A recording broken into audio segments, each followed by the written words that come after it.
Good afternoon to you. Hope you're doing well on this Wednesday. This is David Richard Alma with Balance and Thrive, Body, Mind, and Spirit.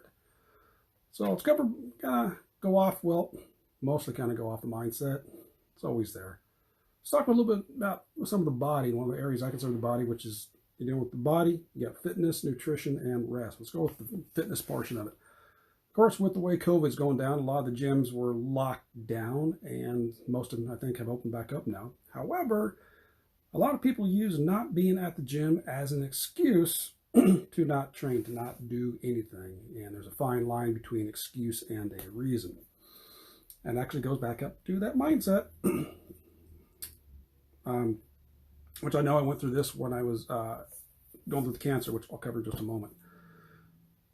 But how do you get your training in without the gym? You go back to good old basics and do calisthenics, your body weight exercises, your push-ups, your pull-ups, your squats, crunches, leg raises.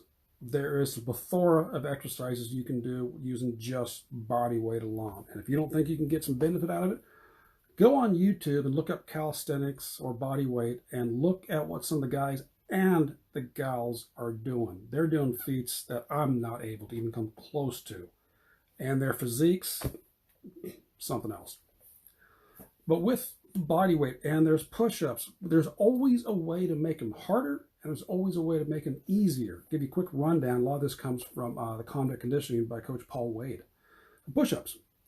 He's got broken what he calls the big six. For him, the exercises in there are push-ups, pull-ups, squats, leg raises, handstand push-ups, and bridges. And he breaks down each one into 10 steps. There could be 20, he breaks them down to 10. So for example, push-ups. The first push-ups you do are up against a wall. So you're standing up and you just lean against the wall, put your arms there and just lean into it. Once you do that one, once you get that there, the next step is you're doing push-ups against something that's about waist height. So like a bathroom counter might be waist height. Then from there, you work on it. I'm trying to remember these here anyways. You do one where you're doing push-ups on your knees.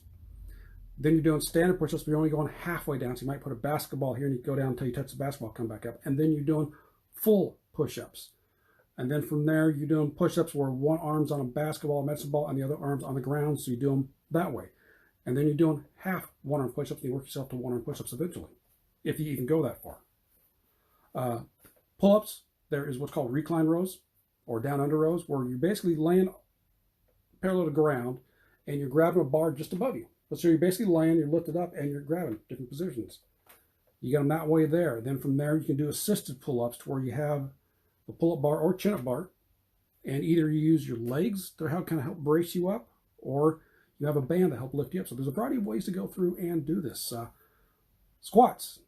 I'm sitting on a chair right now, so you can work on going down and sitting on this chair and then standing back up. Then you can work down, going down to a full squat, and then you got different leg positions you can work on. So there's always ways to make it easier or more difficult.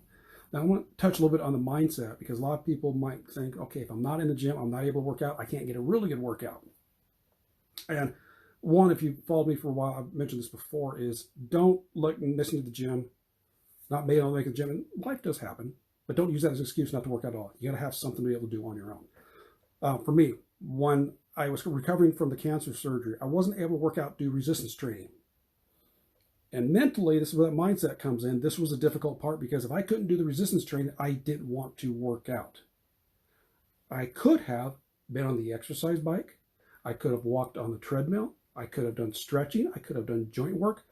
But I chose not to do any of that because I couldn't work out resistance training, so I cut myself out of that. So that was a reminder for me, and one of the lessons I get to share with others is make sure where's your focus at when you're training.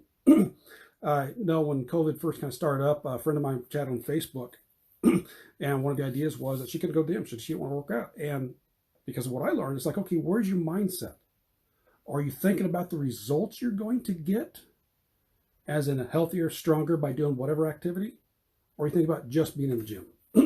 I got someone here that likes to walk. But yet, if it's cold outside or raining, they won't walk on the treadmill. They only walk when it's good weather outside. So that means their focus is on walking outside, not on the benefit and getting the health of the walking. So consider that and find out, where is your mindset at when it comes to training.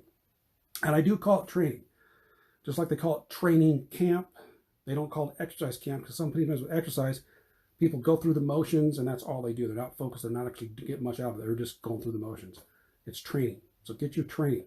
So work on yourself at home. You can do it without equipment. So body weight exercises. If you want a little more, get a backpack, put weight into it, which is what I use for either rucking or weighted push-ups, weighted dips. There's different exercises to do with just an old backpack with weights in it. I got some lashing straps I use for rings with PVC handles. I use those for ring push-ups or ring pull-ups or ring recline rows. I got a tire for free from Les Schwab. A couple bucks. I got an eyelet tether. I can go drag that in the street with the lashing straps, pull those around. I got toe straps I can use to pull them this way. So there's a variety of ways you can get body weight exercises and do an incredible workout without the gym. Another big tool is kettlebells. I did a session today. I'm doing some circuits.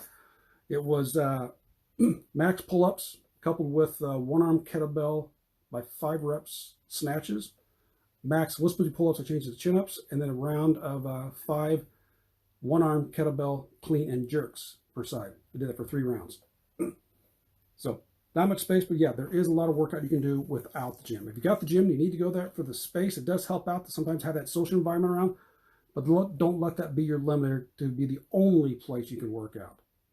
Make sure you're able to do things at home without any of the gym around you. All right? Tell me what you do for your training. Have you gone through and did some training at home to make sure you got that benefit in, to make sure you got yourself and worked out? I haven't been to a gym in, okay, so we're in February 2021 right now. So the last time I had a gym membership was probably October, November 2005.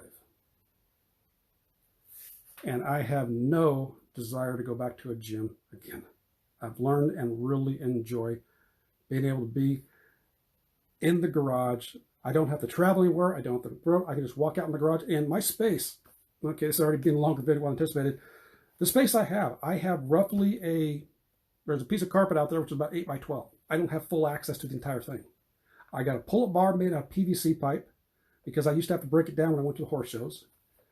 I got a weight tree that slides in there. I got to get one of those glides go in the carpet, so I slide it in there. I got a tire that goes in the box, and I got a plyo box, which is it's either 24, 20, or 30 inches tall, depending on which way you turn it. That's in the back side of it, and I got those straps hanging on the back. I move them out when I work out, and I move them back so it doesn't take up a whole lot of space. But maybe I'll do a video or at least take some pictures up to let you know what I'm training with. But all right, so overall, again, you do not have to be at the gym to get your training. Use your own body weight, and you can do some incredible things with that. When I got covered with, forgot to mention this, when I got the okay to officially start training from the doctor, I started doing body weight exercises. I went through a program from Zach Evanish called Bodyweight Bodybuilding, bouncing back and forth between the different stages. I ended up going for 48 weeks of just body weight body training and loved it. Really enjoyed it because it pushed me, and it was a different workout every week. It wasn't the exact same exercise for 4 weeks in a row and change it back up again. I enjoyed it, so it worked good. All right, so again, let me know what type of training you do when you don't go to the gym. And I know a lot of the friends I have on Facebook, if you're watching this on Facebook, they are horse trainers that do stuff with horses. Now, physical activity, that is one thing. You do physical activity, you're working really good what you do there. It's not the same as actually doing an exercise and training program. The physical activity, absolutely incredible for you. Benefits, yes, absolutely. Not the same exercise program. But again, let me know what type of training program you've done at home if you got your personal gym, what type of stuff do you have in your own personal gym? All right, hope this is beneficial to you, and we'll catch you next time. Take care.